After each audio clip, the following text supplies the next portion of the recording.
ನಮಸ್ತೆ ವೀಕ್ಷಕರೇ, ಸುಮಾಸ್ ಕಿಚನ್ಗೆ ಸ್ವಾಗತ. ಇವತ್ತಿನ ರೆಸಿಪಿ ಚೌಳಿಕಾಯಿ ಪಲ್ಯ.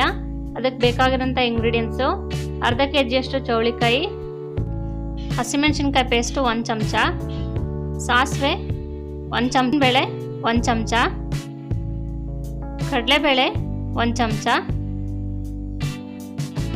ಅರಿಶಿನ ಅರ್ಧ ಚಮಚದಷ್ಟು, ಎಣ್ಣೆ 3 ರಿಂದ 4 ಚಮಚದಷ್ಟು, ಕರಿಬೇವು 4 ರಿಂದ 5 ಎಸಳು, ಉಪ್ಪು ರುಚಿಗೆ ತಕ್ಕಷ್ಟು, ಈರುಳ್ಳಿ 2 ಸಣ್ಣದಾಗಿ ಕಟ್ ಮಾಡಿ ಇಟ್ಕೊಂಡಿದ್ದೀನಿ.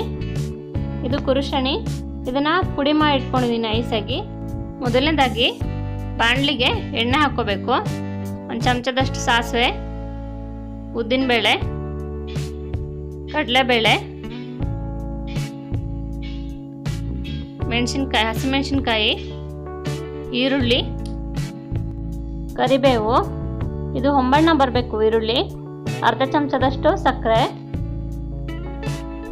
ಮತ್ತು ಚೌಳಿಕಾಯಿ ಹಾಕಿ ಚೆನ್ನಾಗಿ ಬೇಯಿಸ್ಕೋಬೇಕು. ಇದು ಎಣ್ಣೆಲ್ಲೇ ಬೇಯಬೇಕು ಚೆನ್ನಾಗಿ. ರುಚಿಗೆ ತಕ್ಕಷ್ಟು ಉಪ್ಪು, ಅರ್ಧ ಚಮಚದಷ್ಟು ಅರಿಶಿನ. ಇದನ್ನು ಚೆನ್ನಾಗಿ ಕೈ ಆಡ್ಬಿಟ್ಟು ಇದನ್ನು 2 ನಿಮಿಷದಷ್ಟು ಮುಚ್ಚಿಟ್ಬಿಡಿ, ಚೆನ್ನಾಗಿ ಬೇಯುತ್ತೆ. ಮತ್ತು ಇದಕ್ಕೆ ಸ್ವಲ್ಪ ನೀರು ಹಾಕ್ಕೋಬೇಕು, ಜಾಸ್ತಿ ಹಾಕ್ಕೋಬೇಡಿ. ಈಗ ಲಾಸ್ಟಿಗೆ ಕುರುಶಣಿ ಹಾಕ್ಕೋಬೇಕು. ಇದನ್ನು ಹಾಕಿ ಚೆನ್ನಾಗಿ ಕೈ ಆಡ್ಬಿಟ್ಟು 1 ನಿಮಿಷದಷ್ಟು ಮುಚ್ಚಿಟ್ಬಿಡಿ.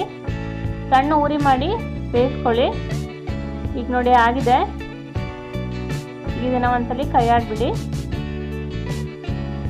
ಈಗ ಅದನ್ನು ಒಂದು ಬೌಲಿಗೆ ಹಾಕೋಣ. ನೋಡ್ರಲ್ಲ ವೀಕ್ಷಕರೇ, ಚೌಳಿಕಾಯಿ ಪಲ್ಯ ಹೇಗೆ ಮಾಡೋದು ಅಂತ ಹೇಳಿ. ಹೀಗೆ ನಮ್ಮ ಚಾನಲ್ನ ನೋಡ್ತಾ ಇರಿ, ಲೈಕ್ ಮಾಡಿ, ಸಬ್ಸ್ಕ್ರೈಬ್ ಮಾಡ್ಕೊಳ್ಳಿ. ಹಾಗೆ ಫೇಸ್ಬುಕ್ ಪೇಜ್ನ ಲೈಕ್ ಮಾಡೋದು ಮರಿಬೇಡಿ. Thank you for watching.